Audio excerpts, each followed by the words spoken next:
네, 오늘은 마태복음 11장 28절에서 30절의 말씀을 통해서 다 내게로 오라라는 제목으로 말씀의 은혜를 나누겠습니다. 사람들은 모두 쉼을 원합니다. 그래서 열심히 일한 후에 휴가를 계획하고요. 주말을 기다리며 맛있는 음식을 먹고 여행을 떠나며 취미를 즐깁니다. 과학기술은 우리를 더 편하게 만들어 주었고 현재 우리는 이전의 세대들보다 훨씬 많은 여가를 누리며 살 수 있게 되었습니다. 그런데도 사람들은 여전히 이렇게 말하죠. 너무 지친다. 마음이 답답하다. 아무것도 하기 싫다. 쉬어도 쉰 것 같지가 않다. 왜 이런 생각들과 이런 마음들이 드는 것일까요? 우리 시대는 어느 시대보다 몸은 편해졌지만 마음은 지쳐있기 때문입니다. 어거스틴은 방탕한 젊은 시절을 보내고 회심한 뒤에 이렇게 고백했습니다. 우리는 주님을 위하여 지어졌으므로 우리의 마음이 주님 안에서 안식을 얻기까지는 우리에게 쉼이 없습니다. 그는 당대의 모든 쾌락과 성공을 다 경험해 본 사람이었습니다. 그럼에도 그의 결론은 하나였습니다. 오늘 본문에서 예수님께서는 바로 이러한 쉼을 잃은 사람들을 향해서 놀라운 초청의 말씀을 하십니다. 수고하고 무거운 짐진 자들아 다 내게로 오라 내가 너희를 쉬게 하리라. 예수님께서 우리에게 주시려는 그 쉼과 안식과 평안은 어떠한 것일까요? 예수님께서 우리에게 주시려는 그 쉼과 안식을 배우기 전에 먼저 우리의 현재 상태가 어떠한지에 대한 이해가 필요합니다. 우리는 매일 저녁에 쉬고요. 주말에도 쉬고 학생들은 방학에 쉬고 어른들은 휴가를 내서 쉬기도 하는데요. 늘 그 쉼의 부족함을 느끼죠. 연휴가 3일이든 일주일이든 한 달이든 여전히 부족함을 느끼는 것은 몸이 피곤해서만은 아닐 것입니다. 본문에서 말씀하는 그 쉼도 우리의 육체의 쉼을 말씀하는 것이 아닙니다. 우리의 마음과 영혼, 즉 우리의 내면의 쉼과 안식과 평안을 말씀하고 있는 것입니다.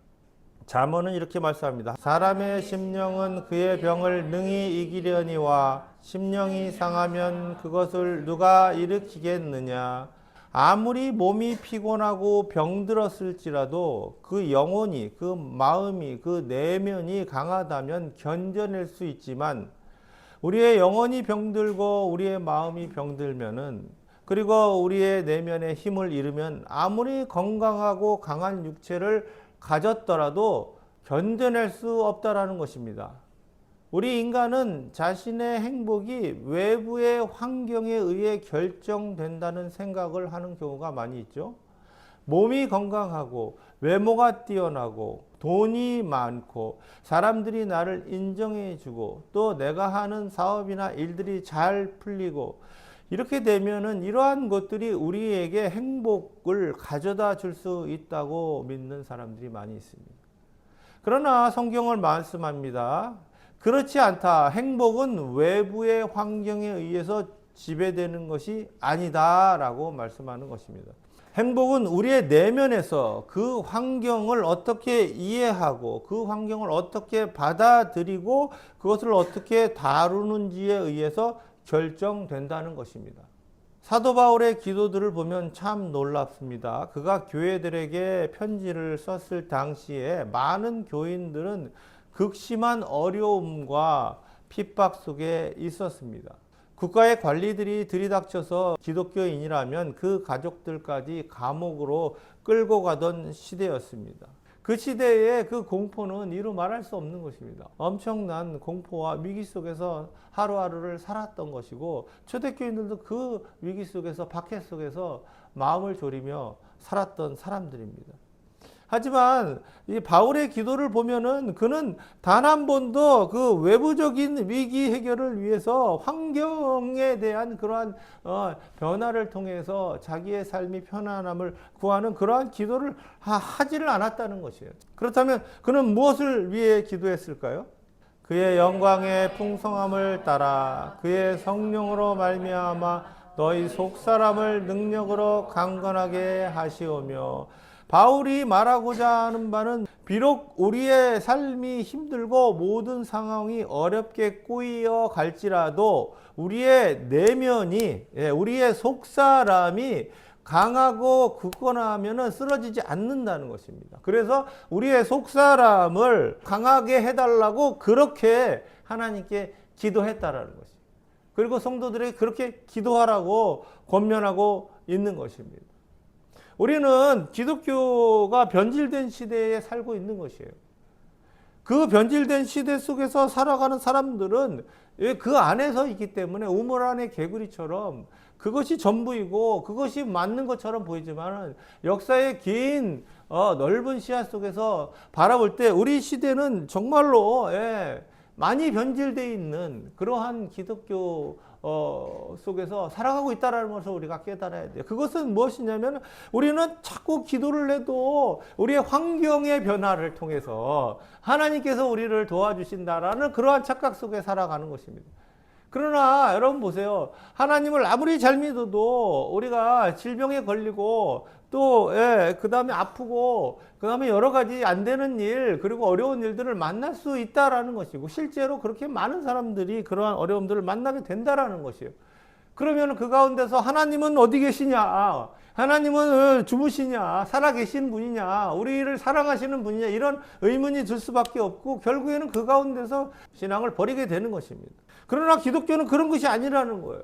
외부적 환경과 상관이 없어요. 전쟁이 나고 질병이 오고 심지어 우리 앞에 죽음이 닥칠지라도 그 안에서 우리의 속사람이 굳건하여 주고 그 안에서도 감사와 찬양과 기쁨의 노래를 드릴 수 있는 것이 이게 기독교 신앙의 본질인데 어쩌다가 이게 변질돼가지고 제2차 대전 당시에 유대인들을 숨겨준 죄로 나치의 강제 수용소에 gat힌 사람이 있습니다. 코리 텐 붐이라는 여사입니다. 그녀는 그의 가족이 네덜란드의 기독교 집안인데요. 아버지는 시계수리공이고 많은 사람들로부터 존경을 받고 그리고 자녀들을 신앙으로 잘 키우고 그러던 집안인데 하루아침에 날벼락이 떨어진 것입니다. 히틀러의 군대가 네덜란드를 침공한 겁니다.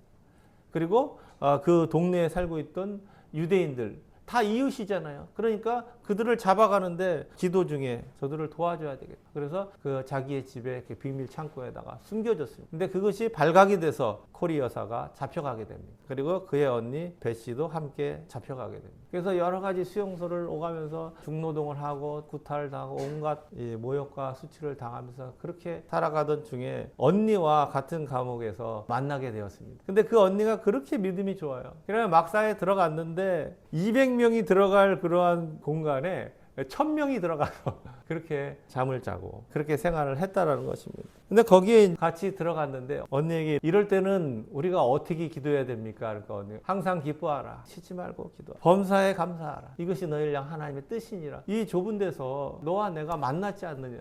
같이 있다는 게 너무 감사하지 않느냐. 그리고 우리가 기도할 때 여기에 주변의 사람들이 좁은 공간에 있으니까 다 들을 수 있어서 복음을 전할 수도 있고. 근데 갑자기 그때 벼룩이 나타나서 자매들을 물어뜯기 시작했습니다. 잠을 잘 수가 없잖아요. 그러니까 언니 이 벼룩은 어떻게 감사해야 돼요? 그거는 잘 모르겠지만 그냥 감사하자. 숙소에서 낮에는 또 여러 가지 군수물자를 만들고 밤에는 거기서 잠을 자는데 거기서 찬송을 부르고 기도를 하고 거기 있는 사람들과 예배를 드리는데 간수들이 들어오질 않더라는 거예요. 그래서 자유롭게 예배하고 정말 천국과 같은 시절을 보냈다는 거예요. 그래서 나중에 알고 보니까 그 방에 벼룩이 너무 많아가지고 간수들이 감히 들어오지를 꺼려했다라는 거예요.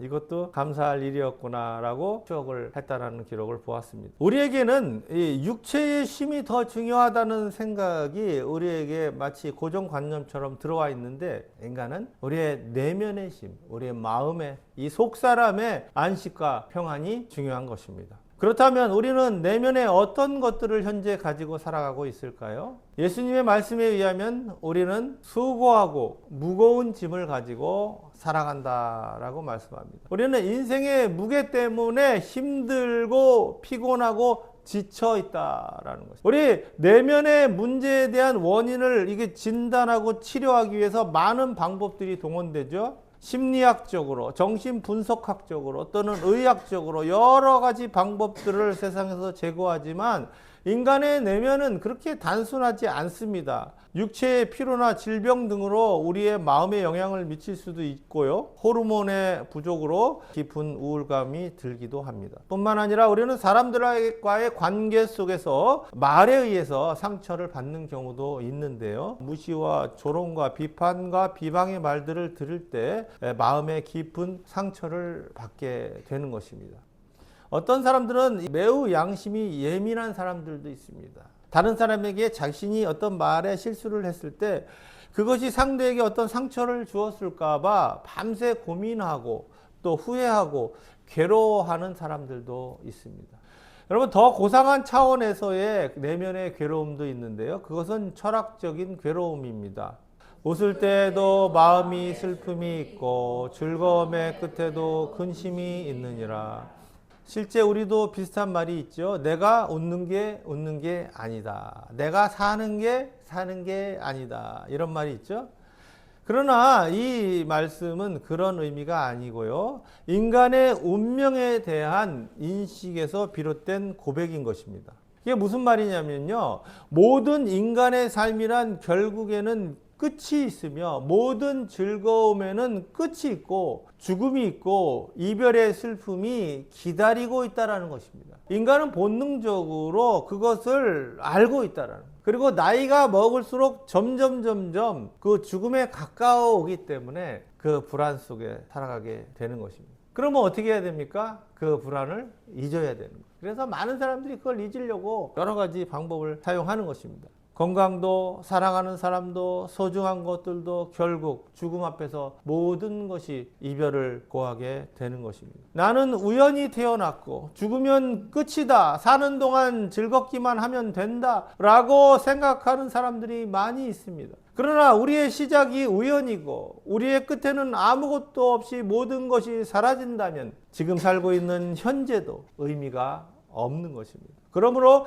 이 죽음의 문제를 해결하지 못하면은 아무리 지금 웃고 즐거워해도 마음 깊은 곳에 깔려있는 근원적인 슬픔과 허무함과 두려움은 지울 수 없게 되는 것입니다. 이것이 바로 인간이 가지고 있는 철학적인 괴로움인 것입니다. 지금까지 인간의 내면의 문제가 얼마나 다면적이고 복합적인지를 살펴보았습니다. 그러나 이제는 정말 심각한 인간 내면의 문제를 말씀드리려고 합니다. 그것은 바로 고독입니다. 요즘 한국 사회가 고령화되어 가고 있죠. 그러나 지금 말씀드리려는 고독은 어떤 특정 연령이나 대상에 국한되는 그런 고독이 아니라 인간의 본질적인 그러한 고독을 말씀드리려고 하는 것입니다. 마음의 고통은 자기가 알고 마음의 즐거움은 타인이 참여하지 못하느니라. 이것은 인간의 철저한 고독성을 말씀하는데요. 가장 가까운 가족이나 친구조차도 우리의 내면을 완벽하게 이해하는 사람은 단 한 사람도 없다.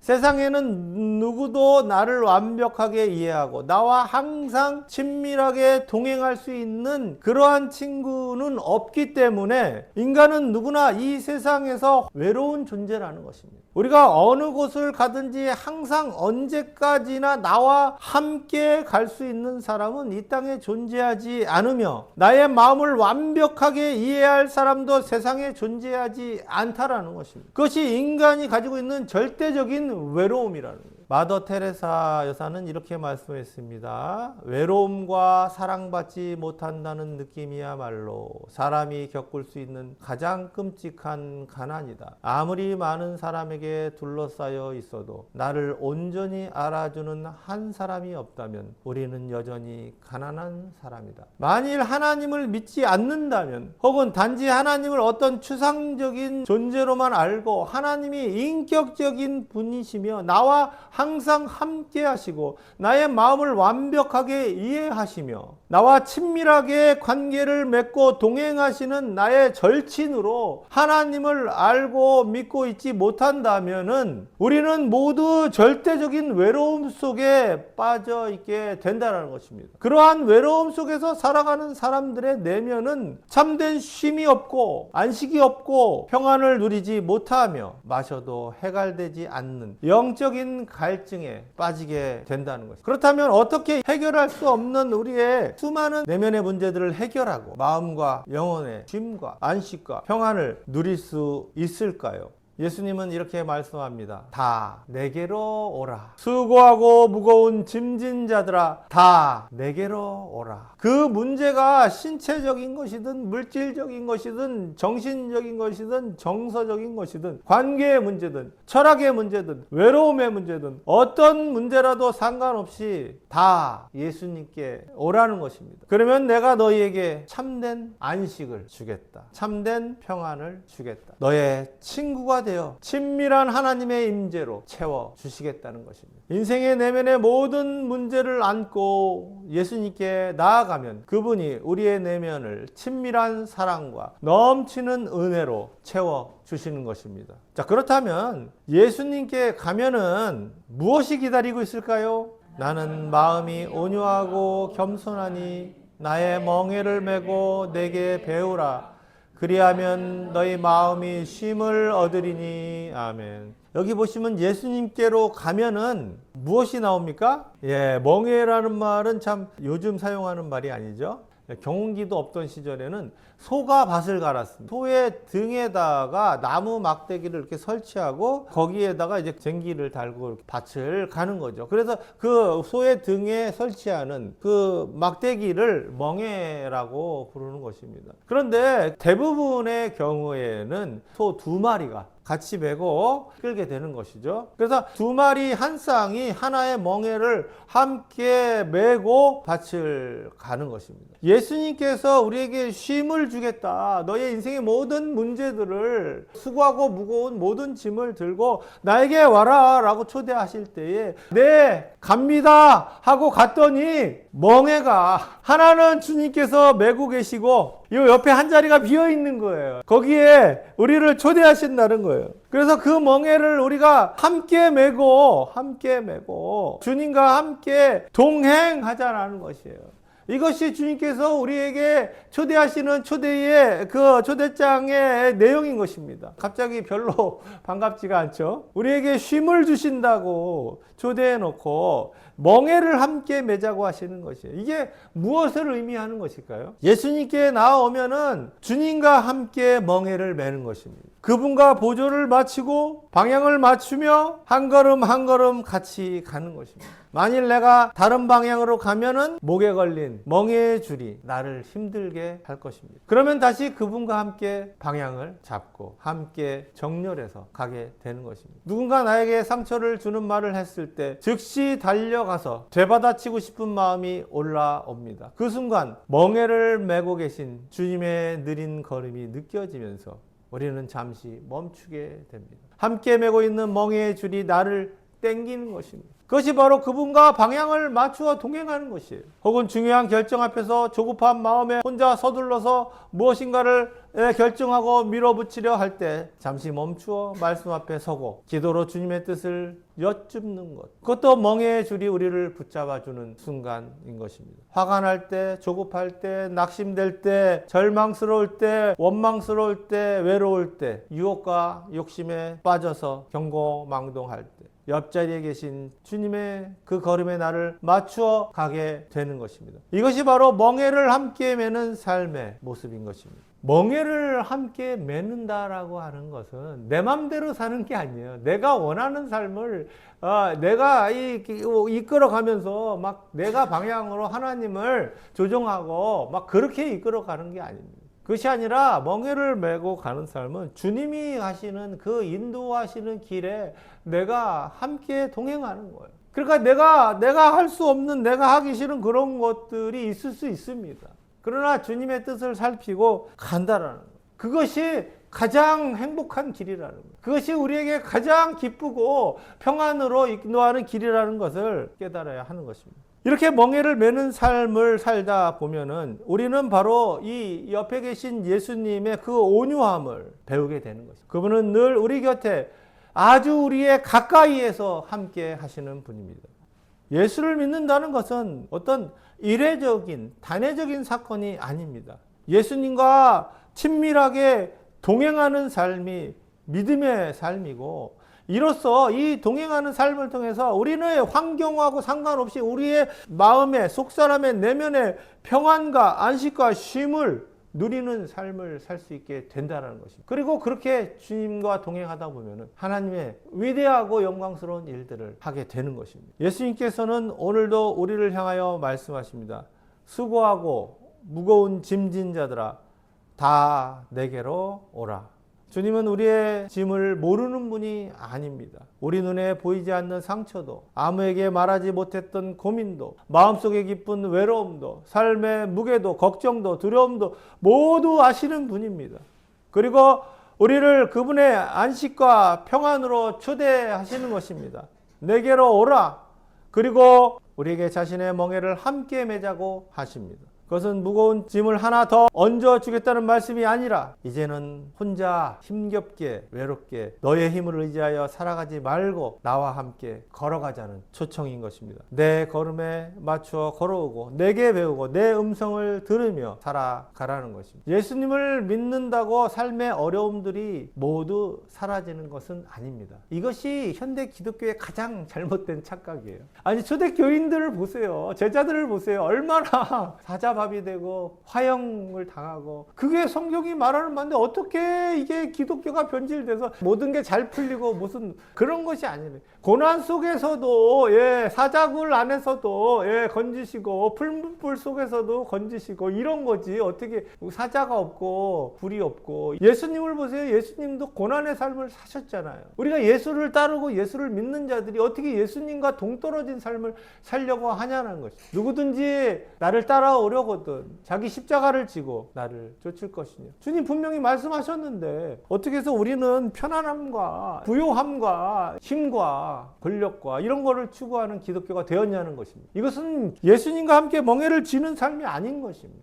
우리의 속사람은 이 예수님과 함께 동행할 때 날마다 강건해지고 새로워지고 평안을 누리고 어떠한 위기 가운데서도 감사할 수 있는 사람으로 놀랍게 변화되는 것입니다. 그러므로 참된 쉼은 문제가 없는 삶이 아니라 예수님과 함께하는 삶입니다. 참된 안식은 환경이 주는 그 편안함이 아니라 주님과 동행하는 데서 오는 평안인 것입니다. 이번 한 주간도 인생의 무거운 짐을 혼자 지려 애쓰지 말고 주님 앞에 나아가서 그분의 멍에를 함께 메고 주님과 함께 동행하며 평안과 안식과 쉼을 그리고 기쁨을 감사를 누리시기를 주님의 이름으로 축원합니다.